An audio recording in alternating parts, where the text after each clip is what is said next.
This is Trend Following Radio, where great thinking comes alive.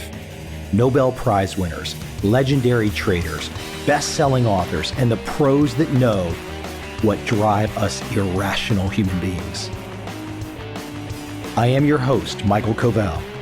Not filtered, raw, honest. That's my passion.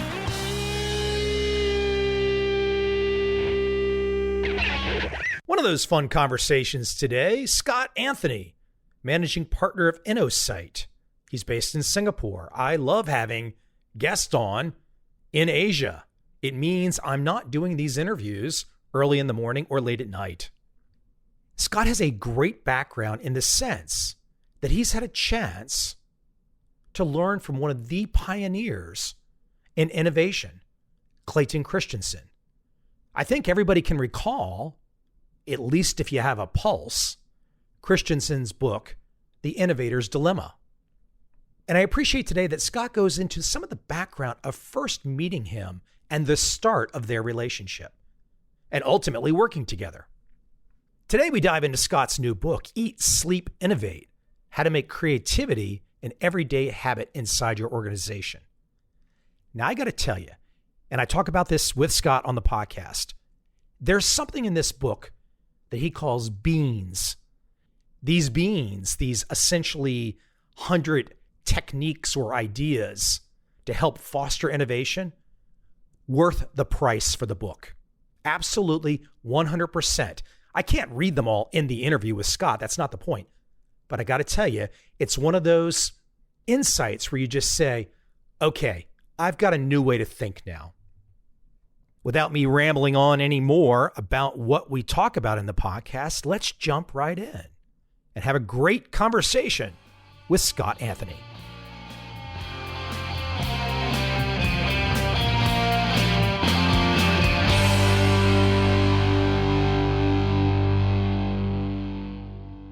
I think it's a good place to start, at least for your career, and you will correct me if I'm wrong. We'll find out where the career starts, but I know there's a very influential individual in your career. I think he passed on last year, Clayton Christensen. And I can recall seeing his book for the first time, The Innovator's Dilemma book, in the late 90s, early 2000s. And he really had everyone's ear. And I wonder, when we look back at what's happened in the last, let's say, 25 years since Netscape went public, a lot of his rabble-rousing and his directions on innovation really laid a huge foundation. No, it absolutely did, Mike. So let me just reflect back on my first introduction to Clay and some of his research and writing, and then comment on what's happened since then. It was almost 20 years ago to the date that I was a student of Clay Christensen at the Harvard Business School. It's the fall of 2000.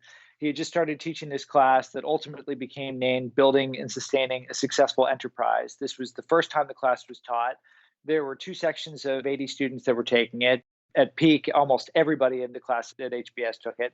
I took the class, and I remember the first day of class just very intensely, where Clay, who's a very tall man, 6'8" tall, more than 200 centimeters, ambles into the classroom and then does something really weird, which is he takes out slides, not PowerPoint slides, actual acetate slides, and puts them on an overhead projector and starts teaching.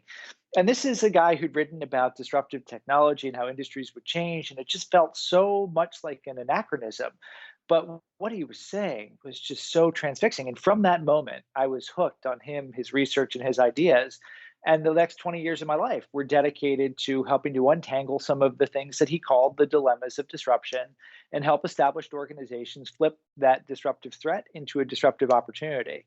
And I think the thing that Clay identified back in his original research, first published in the Harvard Business Review in 1995, is something that we've just seen in industry after industry, that someone would come in and disrupt the status quo, play the game fundamentally differently, upend the status quo, and drive real change. And we've seen that in industry context. We've seen that, of course, in a geopolitical context, and we're living through one right now in a health context as well. You know what's so interesting, if we just kind of keep it back in the day for a little bit, you mentioned 1995, the first appearance of his work in the Harvard Business Review, is that it's, how do I want to phrase it? I wonder, back in the day, there was this time frame where innovation, especially once Netscape went public, this time frame where it was really tight. and things would change rapidly. For example, we went through 10 search engines and then Google. We had a lot of people doing handheld phones, and then really Apple dominates. Look, there was Blockbuster and all that kind of stuff, and then Netflix took it. I guess a lot of people were trying to do delivery, but it really wasn't catching on. Amazon took it.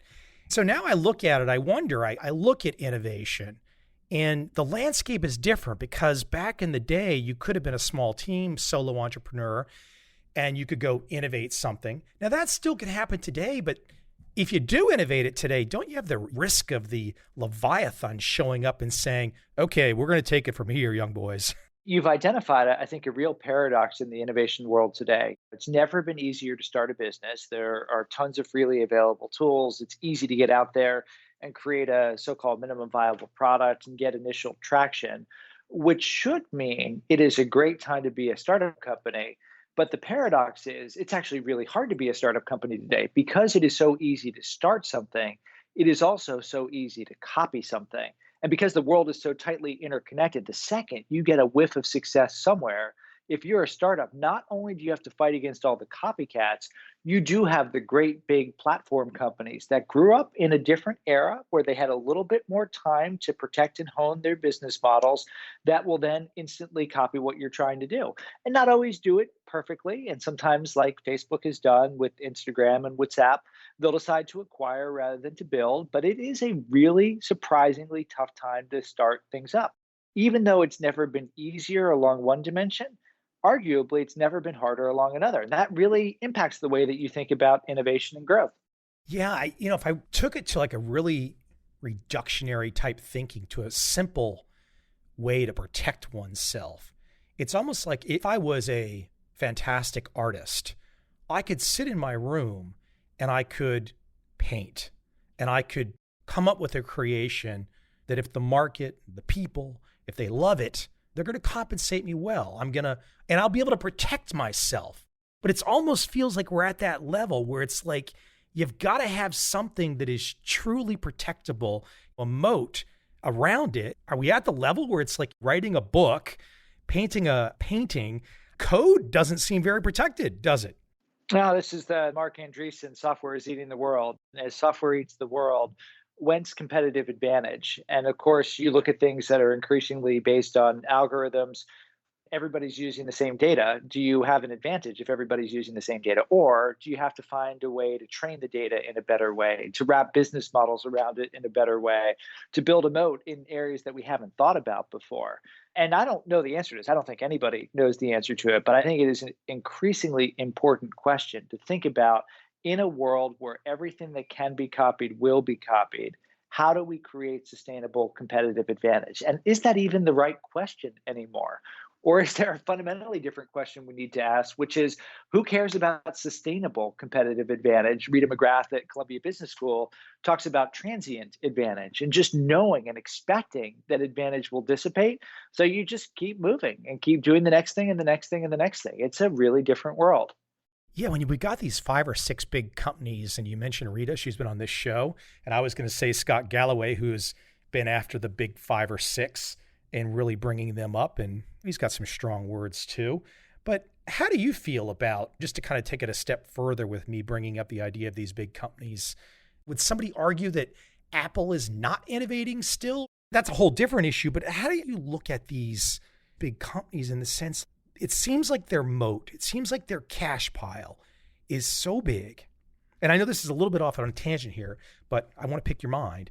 What does one do? How does one perceive it? It doesn't feel like when Apple's got, I don't know, 200 billion in the bank or something crazy, unless they make a significantly massive error. It's really tough. It's a different world, isn't it? Well, it's a really interesting topic, and we could spend hours talking about it. I'll offer a couple thoughts. There's always been a company that gets named in discussions like this at any time. So it was AT&T 40 years ago. It was Microsoft 20 years ago. Now it's the collection of companies, Apple, Google, Facebook, and so on. Every time there has been something that has held those companies in check or caused their fortunes to erode. Microsoft stumbled when the internet came. It lost a decade. It's now getting a lot of its mojo back through Satya Nadella's work. Talk about that separately. It really took 10 or 15 years of kind of wandering in the wilderness for Microsoft to go and find itself again. Everybody looks unassailable until they don't. And whether that's through political forces, competitive forces, or whatever, history shows clearly there's always a moment of reckoning. That's point number one. Point number two, my own point of view is you look at some of the great big companies out there. It's a long debate in the economics area about market power and what happens to consumers and all that. But I think to their credit, the Googles, Apples, Amazons of the world have been pretty relentlessly focused on continuing to innovate, continuing to do new things, and providing great services to people and not jacking prices up. That could change, of course. But if you look at Apple, Apple deserves all the credit in the world for continuing to extend its mobile phone platform, for building a very powerful service business, for creating platforms like the watch and the wearable devices like the AirPods that for any other company would just be knock out of the park, grand slam home runs. But because Apple's so big, you don't really notice them all that much. And laying the foundation to do something powerfully disruptive in the healthcare space. Whether it does all those things, I think it is still very open for discussion and debate, but it deserves a lot of credit for getting to where it is today. Now, again, whether this sustains, whether things change, whether policymakers say enough, whether there are places where market power has clearly been abused, those are all very good topics to continue to explore. But those are a couple of my thoughts on those companies. Yeah, I'm using, just so you don't think I'm some kind of odd skeptic, I think I'm using 5 to 6 Apple products every day. So I'm in fully, and I'm one of those weird people that was using a Mac LC whatever back in 1990 or 92. So I go back a long way on it. Before we jump into innovation and really dig deep, I want to pick your mind on something a little bit more along your origin story. You're in Singapore. Now I'm calling you from Saigon, so I'm kind of a close kissing neighbor at the moment, but I haven't had a ton of people on my show. Not that there's not a ton of successful people in Singapore. There is, just maybe it's random chance. I've had a ton of academics on from all around the world, but not a lot from Singapore.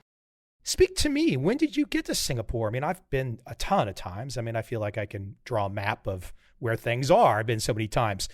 When did you get to Singapore? Yeah, so I moved out here in 2010. So I've been out in the region for about 10 years now. What led me here was a classic case of supply and demand. On the supply front, Innosight, the organization that I've worked with since 2003, it had established an office out here in Singapore. Interestingly, while Innosight's core business is consulting services, that's not what the office out here historically did. There was a related arm called Innosight Ventures that invested in startup companies, incubated new businesses, et cetera. The person who was running that business in 2009 announced his intent to leave. So we had a need to, if we wanted to continue that part of the business, to have somebody there to shepherd it. At around the same time, my wife said, we've got 2 young kids. At the time, they were 4 and 2.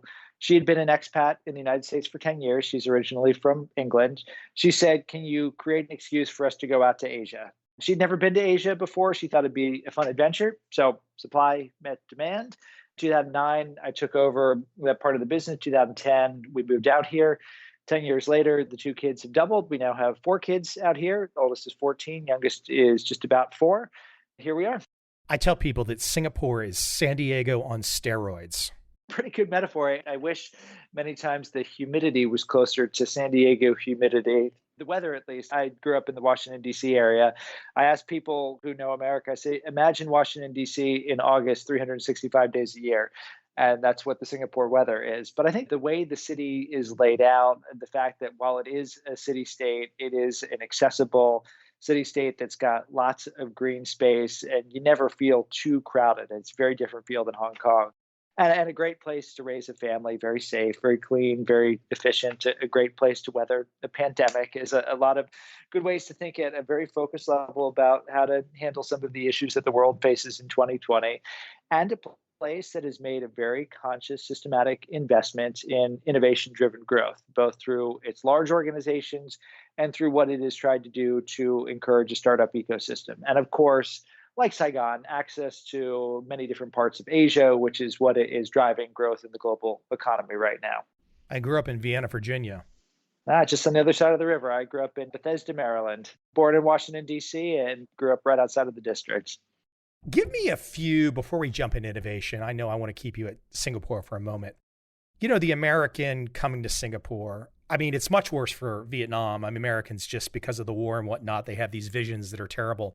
But I will still bump into Americans who seem to have been in some kind of Rip Van Winkle slumber.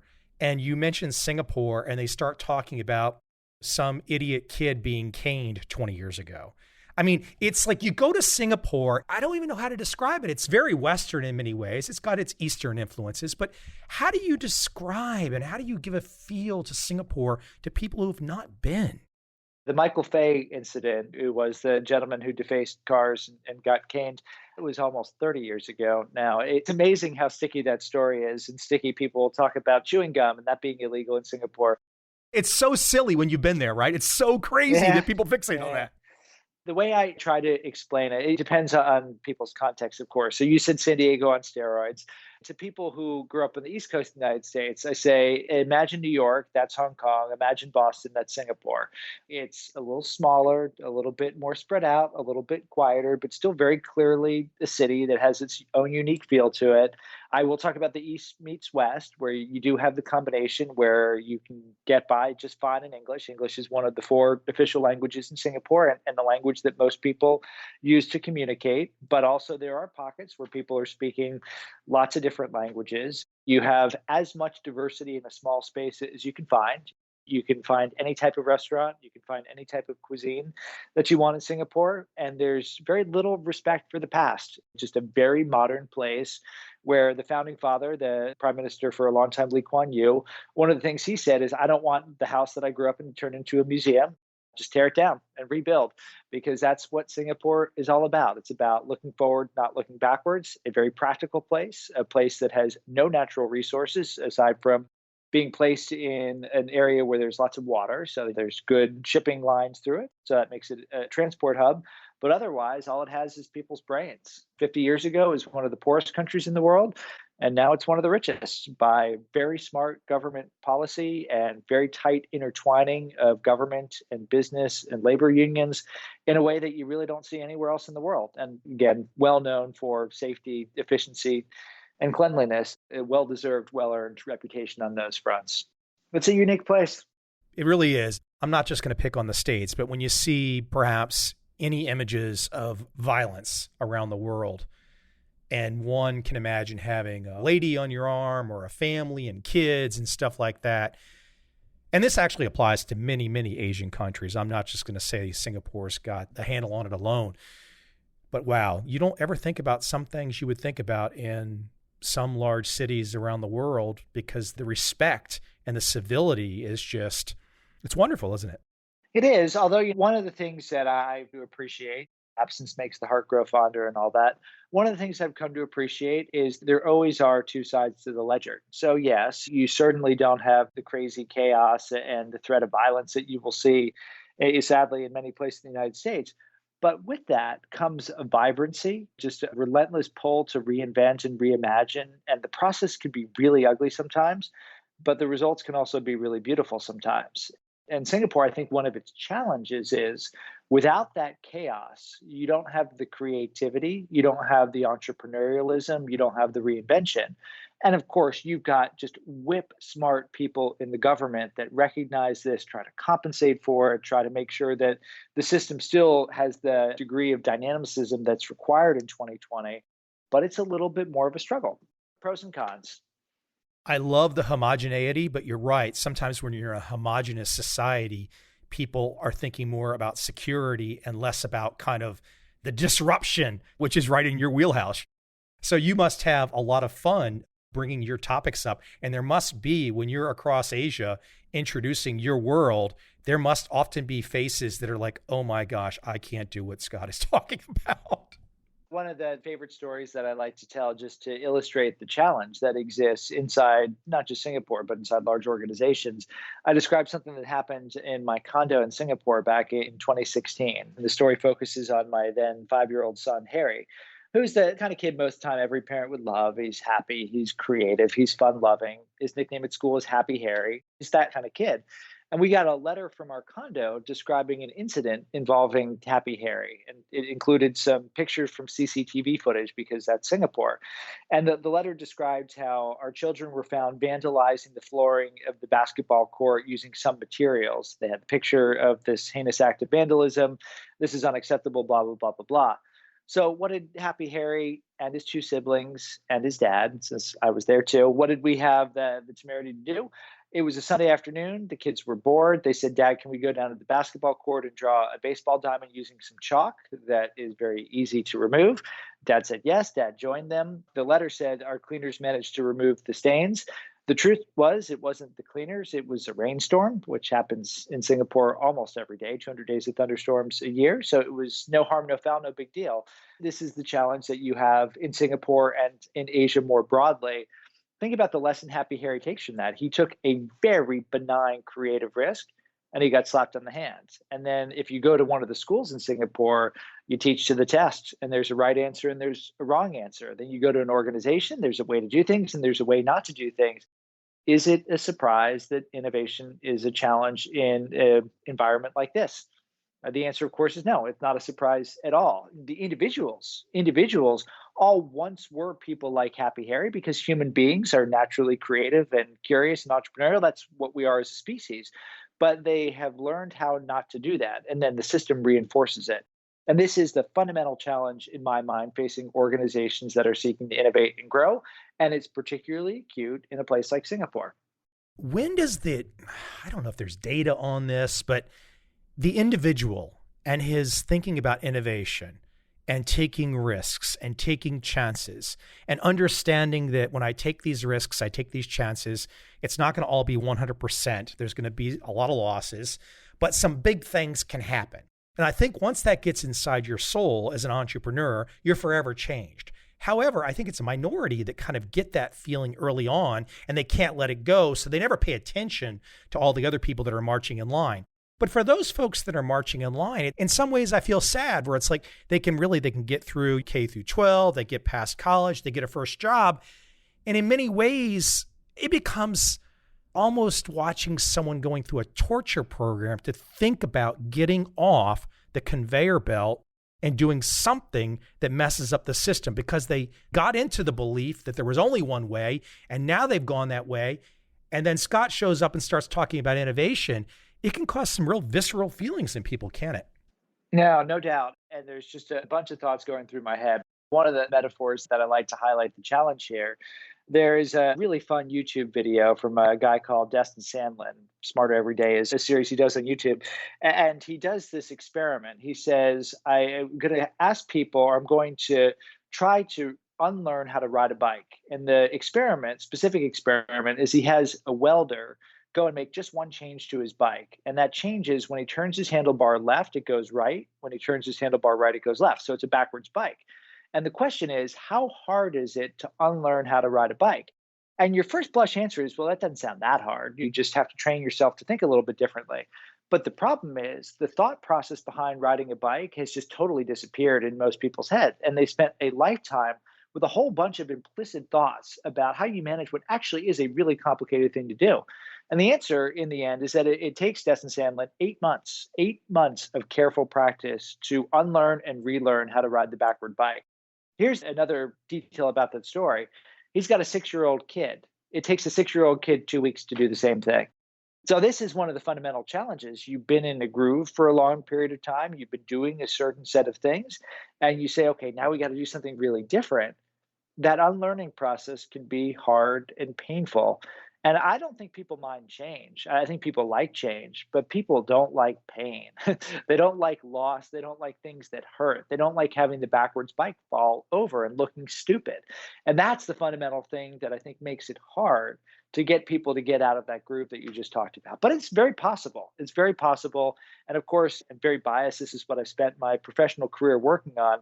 Not only do I think it's possible, I think it's desirable, because once people experience it and see the power of innovation and doing something different, they recognize it makes them more engaged. They get more in flow at work. Work is a happier place. Their organization's a happier place, blah, blah, blah, blah, blah.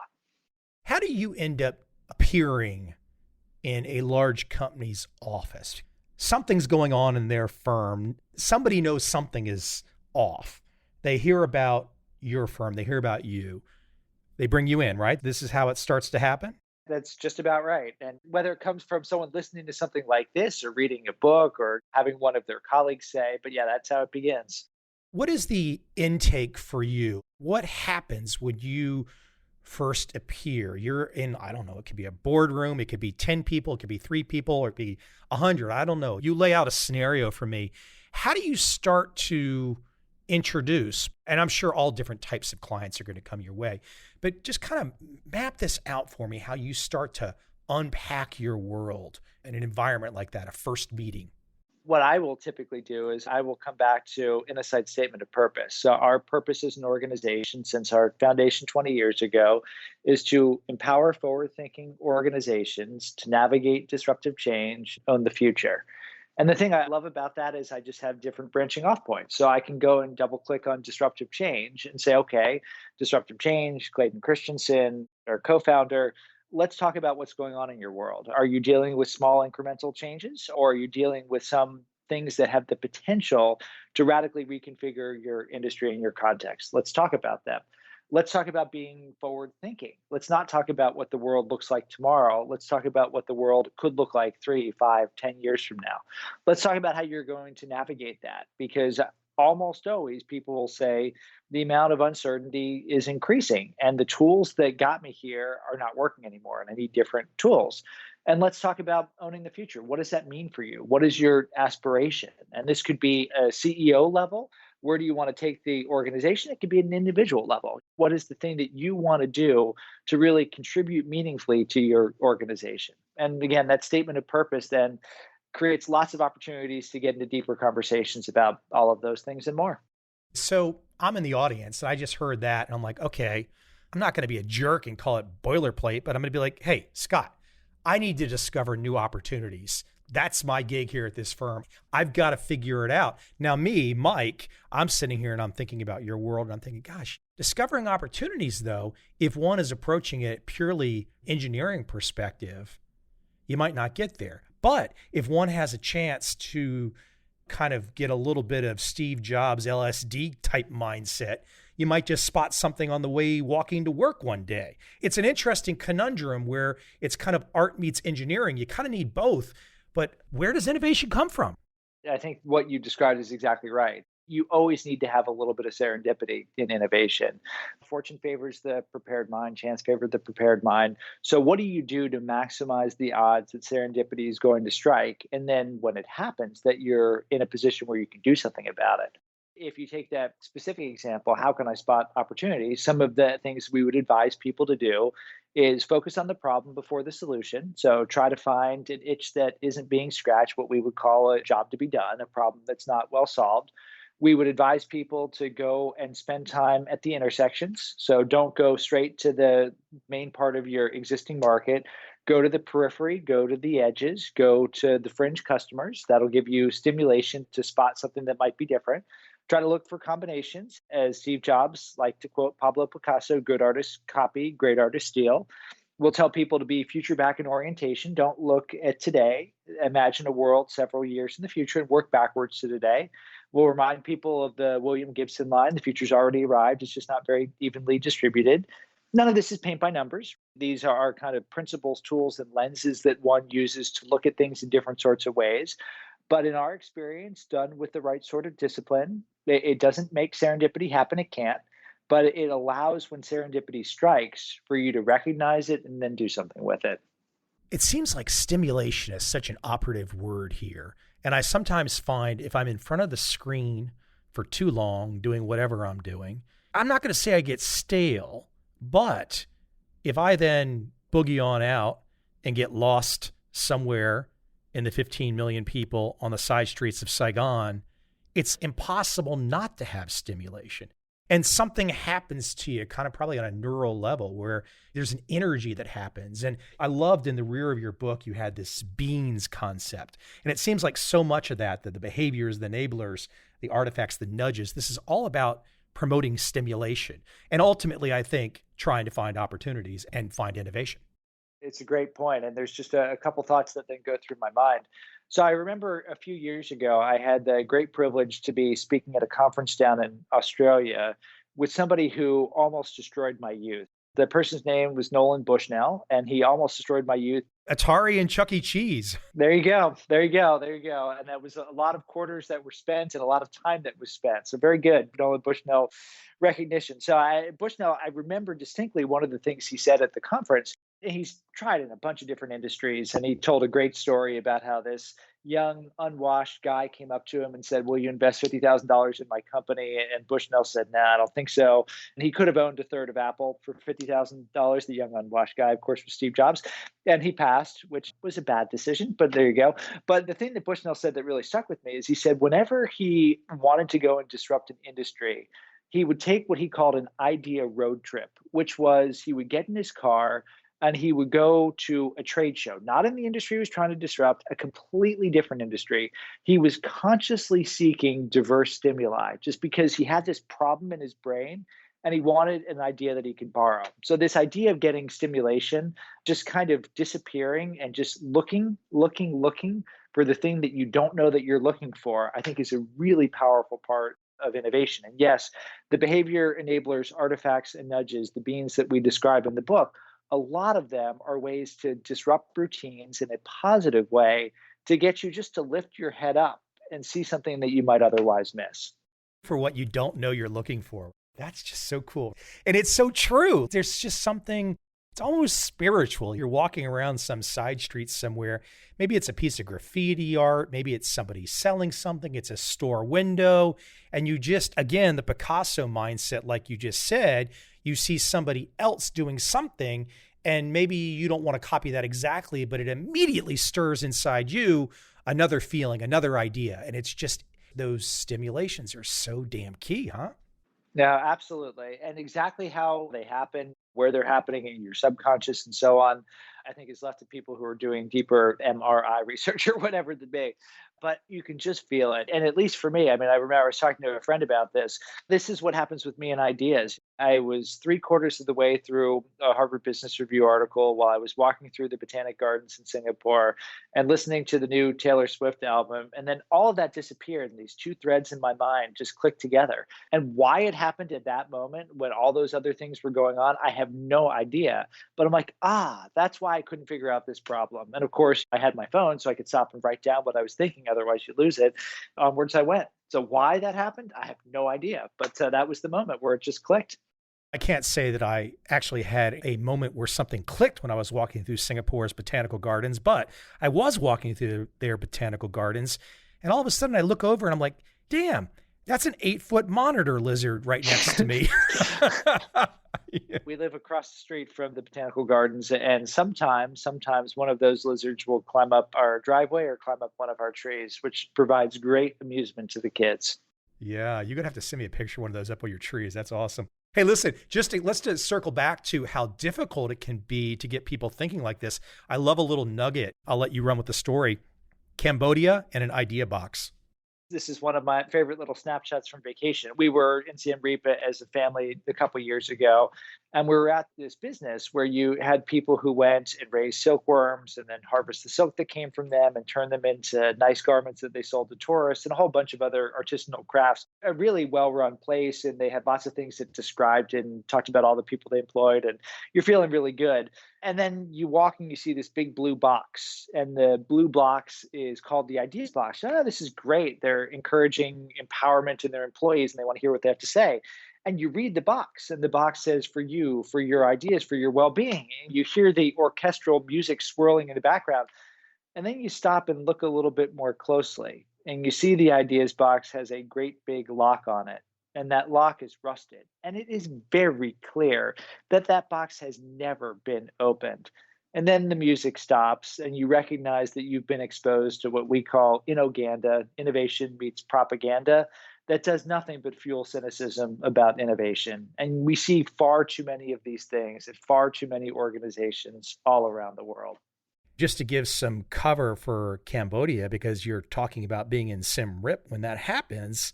And of course, that's all about looking at incredible innovation going back 800 years.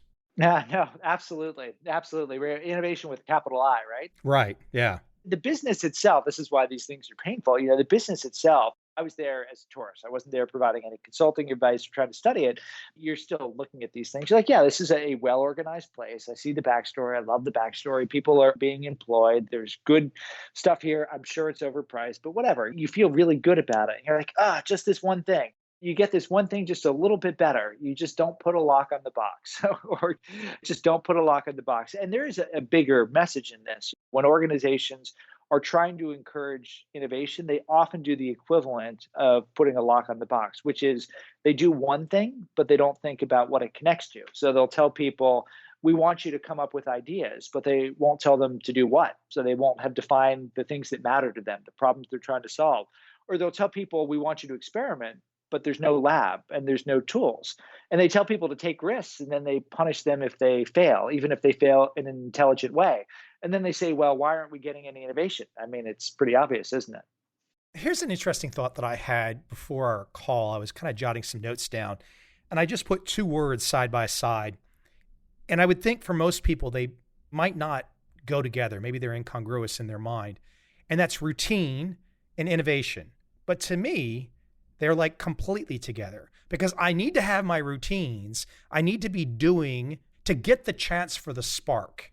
And I think sometimes maybe, and again, I'm going to let you run with this, sometimes maybe people think innovation is not related to routines. And you talk about routine in your work. Absolutely. This is one of the things where it's a balance of things. We certainly advocate, believe, have written about the fact that innovation is a discipline, that there are steps that you can follow, there are activities that you can do to increase the odds of doing what we define innovation as, something different that creates value. That said, you need to make sure that you don't over-routinize it, that you don't make it paint by numbers, that you create space for exploration, for play, for trying to think about things in lateral sorts of ways. And the way one of my clients once described it to me, I think it's a really good metaphor. She said, the way I think about it is I imagine a bird has flown into my hand and I want to keep the bird. What do I do? Well, if I don't do anything, if there are no routines, if there's no process, if there's no structure, and I just loosen my hand up, the bird flies away. If I make the routines too tight, if I hold the bird too tightly, if I try to overmanage it, try to overprocess it, well, I have a different problem. So I need just enough so that I can contain the bird without killing the bird. And I think that's a pretty good metaphor, a little bit dark, for innovation as well. It's kind of like in my world of quant trading books, you want to have a robust trading system. You don't want the suit too tight. You don't want it too loose. It's not a tight glove. It's a loose mitten. Exactly right. And I hadn't thought about it as you think about trading systems, not an area of expertise, but I can certainly imagine the metaphor because you need to have a system that's pointing you in a direction, but you also need to exercise judgment and need to say, something's not right in this. I see something that's not fitting. So I'm going to do something that's contrary to what the system is saying for good reasons. You go to the AI field and machine learning and all that. There's a pretty clear view for a truly routine task. The computers will always beat the humans. For something that combines together, something that is routinized but requires judgment, a computer might beat a human, but a computer plus a human is unbeatable. And that's really what you're looking for. For this newest book, Eat, Sleep, Innovate, there's a starting point, a genesis for this. Tell me about this 2019 experiment, the Idea Lab. What was going on? What was the spur that got this work rolling? The Idea Lab prompt was the editors at Harvard Business Review said, we're trying something new. We're going to create, as the name, it's a laboratory for an idea that essentially allows you to rough draft a book or an article in real time with a small hand-selected community. And it was a great experiment for us to figure out, do we have enough to say on the topic of how you really do create a culture where the behaviors that drive innovation success come naturally, a culture of innovation. Can you actually go and do that? Do we have enough to say about it? And after a couple months, after a few dozen posts, after hundreds of contributions from the community, we said, yeah, we think there's enough in here to actually put it into bound format and put a spine on it and turn it into a book. And of course, as always, when you float a set of ideas, you learn what works and what doesn't. You get new examples. The companion chapter to chapter 1 in the book, The Salvation Army, its origin story traces to the Idea Lab. We got Stephen Bussey from the Salvation Army to begin to contribute. And we said, hey, there's a really interesting story here. We ought to study it more deeply. You don't think about a place like the Salvation Army as a place that's driving a lot of innovation. And then you go and study it and you realize every organization, there are really cool innovation stories there. When you look at and you imagine companies across the globe, what percentage of folks do you think are really not in your headspace? I mean, obviously, not everyone is, or you would not have a good gig of telling people all you've learned. But where do you think we are? Where do you think we are in terms of the business population kind of being awake to wanting to go down your path? I don't know that I could put numbers on it, but I will tell you at least a sentiment. Back when I started, I joined the crew at Innosight in 2003. I was not a founder of the organization. It was Clay and my colleague Mark Johnson who founded it in 2000. Pretty early joiners, a few people around at that time. We would go into organizations, we would start talking, and most people would look at us like we were just talking nonsense. They'd be like, what is this disruptive innovation stuff? What is innovation? Six Sigma, operational excellence. Maybe some people had heard of Blue Ocean strategy. Innovation wasn't really something that people would get. Now, I would say most places that we go to, at least if you're looking at functions that have something to do with product development or something that's market facing, just about everybody knows the words. So they know innovation. They might have some schooling in one of the different schools of thought that exist around innovation, disruptive innovation, design thinking, lean startup, whatever.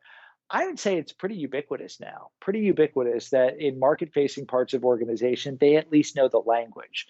The thing that I view as just a huge fundamental challenge is we haven't gotten that much better at it.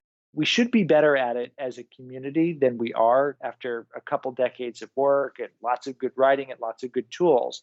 I think we're getting closer to getting better at it, but I think some of the human blockers, some of the things we write about in this book, and there's lots of other people who've thought about it as well, the human blockers still stand in the way. The biases and blind spots that leaders have, the institutionalized inertia that leads to us continuing to perpetuate the past rather than create the future, those problems still exist. So even though the technical understanding is so much deeper than it was a couple decades ago, we have not advanced, in my view, as much as we should because we haven't gotten the human or adaptive part of the problem right yet. I love that. Human blockers. I think I'm going to take a piece of loose leaf paper and scribble that and staple it to the wall. Human blockers. Whenever something's not working right in my world, I'm just going to go, oh, damn human blockers. It's so true though, right? I was just going to say, this is the opportunity and challenge. The challenge is organizations are run by humans, and humans have biases and blockers and blind spots. And when we work together for long periods of time, those get ingrained in habits that are hard to break. That's the challenge. The opportunity is organizations are filled with humans, and humans as a species are curious and creative and adaptable and willing to experiment and willing to try new things. So we have to embrace the good part of humanity and get rid of the bad part of humanity. That's the opportunity and challenge, I think. There's a lot of these, so I'm not trying to put you on the spot, but I'll let you jog your mind for some of your favorites. I'm kind of looking at them on my big screen over here. But your BEANS, the acronym that I brought up earlier, and I think this is a great place as we wind down, kind of a final thought, but the BEANS, the behaviors, the enablers, the architects, the nudges. Google's got a lot of these. I saw some from LinkedIn. Why don't you run with a couple of these so people can kind of feel a concrete, here's a way that large organizations get people into the right frame of mind to get the innovation? Yeah, so let me spend just a minute explaining the basic concept, then I'll pick two just to bring it to life. So the basic idea is the enemy, the hidden enemy to innovation inside many organizations is what we call institutionalized inertia. The basic idea is innovation is something different that creates value, but organizations have a consistent set of systems and structures and habits and routines that don't prioritize doing something different. They perpetuate the past. They're not about going to create the future. So you got to go and address that inertia. If you're going to do that, you want to go and rip a page out of the habit change literature and create this thing that we call a BEAN, a behavior enabler with an artifact and a nudge. The behavior enabler helps you do the hard work of habit change. If you like Daniel Kahneman, it goes to system 2, the rational logical part of your brain. So it's checklists and it's guides and it's rituals and communities and support and all that. The artifacts and nudges get to system one, the unconscious part where you just make blink level decisions. These are the things that invisibly, indirectly support you doing new things. So that's the basic idea. So the two very quick examples that I will share are the Boehringer Ingelheim lunch roulette bean. I'm going to make you say that again. I want to see if you can say that again because I have no idea what that was. Boehringer Ingelheim, that's the name of the company. The Boehringer Ingelheim roulette bean, that's bean number one. And then an easier one to say, the Adobe Kickbox bean. So Boehringer Ingelheim lunch roulette bean, the idea comes from a guy working for a company known as BI for short. The guy's name is David Thompson. He had a problem. One day he went to lunch and he couldn't find anyone to sit with and he was sad. So he said, there's got to be a better way to do this. So he and an engineering friend hacked together a very simple solution, lunch roulette. You go to a website, you pick the days where you want to have lunch, you pick the places. Of course, this is in a non-COVID world, but there you go. Pick the places where you're willing to go gather for lunch. And like a roulette wheel spins, you are randomly assigned with people that you can have lunch with. If your organization is trying to spur collaboration, which is a key driver of innovation, this is a very simple way to make it easier for people to collaborate, to meet new people. So that's one very simple one that I like. The Adobe Kickbox one is a great way to encourage experimentation and being more empowered. If you apply and you get into the Adobe Kickbox program, you get this physical kit. The kit has all these guides and checklists. The kit also has a very powerful nudge. It's got a debit card sitting in the middle of it that is pre-authorized with $1,000 on it that you can spend without asking for anybody's approval. That is about as strong encouragement as you can get to actually go and do something, as you'll see. So it has the great combination of helping you through the process of experimentation with some invisible pushes to make sure that you actually go and do something. And of course, you can't do something different that creates value. You can't innovate if you don't actually go and do something. And the Adobe Kickbox is a great push to get people to go and do that. And the book has 99 other ones, and I won't talk about the other 99, don't worry, but those are just two of the 101 that we have in the book. Yeah, those are kind of worth the cost of admission that you guys did that research and pulled those together, because it is one of those things where people are very difficult in their reading these days. Sometimes getting people in a land of tweets to read a full book all the way through one sitting is very difficult. But that list is very nice because it really kind of gets you into the headspace of very large organizations with all of their power and all of their energy, and reducing to a simple heuristic that we can all read and go, oh, wow, light bulb moment. That's cool. I can do that. Or it inspires me to make my own. One of the things that somebody asked me recently, how long does it take to do one of these things? We have had people come up with real beans that have helped them solve real problems in their organizations in 5 minutes. It's just knowing the right questions to ask. To us, it's really down to three things. Number one, what's the behavior you want to encourage in your organization? For example, one organization said, I wish that we spent more time when we were together in meetings with open-ended brainstorming discussions. So that's number one. What do you want to do? Number two, instead of doing that, what's happening? What is the behavior that's blocking you from doing this? In the case of this organization, they said, well, we just spend so long telling stories about the past. We cannot give quick updates. We're having these long, meandering contributions, and therefore there's no time to have this open-ended brainstorming.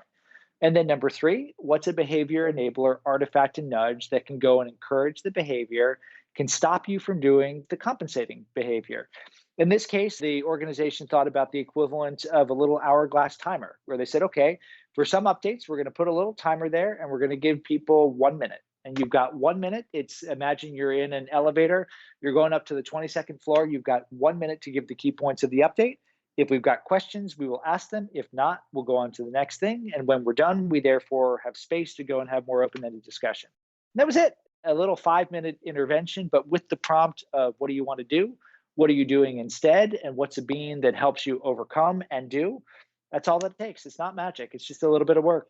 As you use that example with the timer, I hope people are thinking about the derivative of that in the sense that, okay, if somebody could otherwise just walk into a meeting and kind of ramble along with no limit, then their preparation might be XYZ. However, if they know in advance, they don't get a chance to just own the floor and pull people's ears, and they know there's going to be kind of a window that they get, and that's it. That kind of forces preparation naturally. It kind of says, well, gosh, if I've only got this amount of time, I really got to pack it in and I got to keep people's attention. Otherwise, boom, time's gone. It is a brilliant point. I will say part of my job is to go and give talks.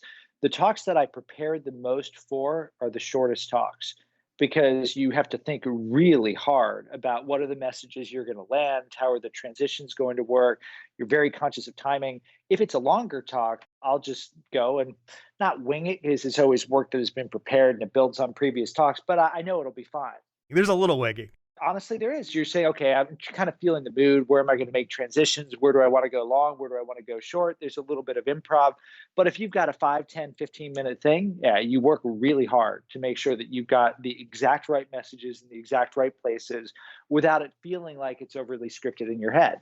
I think it's the Winston Churchill or whomever line, I'm sorry that I wrote you a long letter. I didn't have the time to write you a short one. Being concise is really hard to do. Yes, indeed. I've been working on a film screenplay and I'm learning this the hard way. This is the most obscenely difficult writing process from a guy who's written 5 books and switching to try and do a screenplay. Oh my gosh, you've only got a certain amount of words and you got to do it in a certain structure. And boy, I'm going to go crazy, I think. The book, Eat, Sleep, Innovate, How to Make Creativity an Everyday Habit Inside Your Organization. Scott, where can we send people? Where would you like them to go? Where can we direct them beyond Amazon to buy the book? Where can we send them? Well, everywhere. Amazon, of course, is one place, but I think the publisher is making it available on just about every channel. And I hope that's true.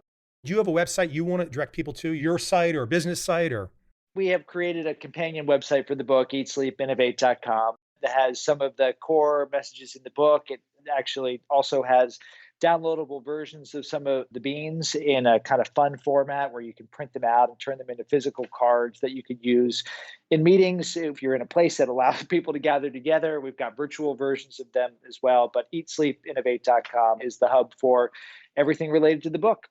Your beans are reminding me of something from a company called IDEO that I saw a long time ago, these IDEO cards. I don't know if you ever saw those.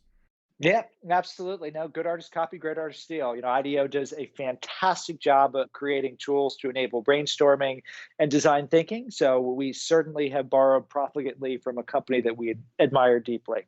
Scott, cool stuff. I appreciate you coming on. Please keep me posted on the next book. There's always another book coming. 2 ideas jostling in the mind at the moment, but the subconscious is not decided yet. So another day. But Mike, I've enjoyed the conversation. Thank you for the great questions and the great provocation.